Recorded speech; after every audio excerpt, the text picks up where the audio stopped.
London में overseas पाकिस्तानियों का एवेंट फील्ड फ्लाइट के बाहर मुजाहिरा। नवाज शरीफ और मरीम नवाज के खिलाफ एहतजाज। 10 R2 और इम्पोर्टेड सर्जरी नामंजूर के नारे लगाए। मुजाहिरीन का कहना था कि चौथी बार इक़्तिदार में आ गए, एक अस्पताल तक ना बनाया।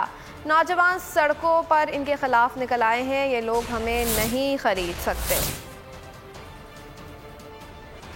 कि यूथ निकली हुई है इस शरीफ माफी के खिलाफ। जितना मर्जी ये लोगों को रेड करे, ये यूथ को नहीं खरीद सकती है। और यूथ आज कहती है, हम यहाँ सब आज कहती है, imported surgery, imported surgery, imported surgery. मंजिल, रास्ता,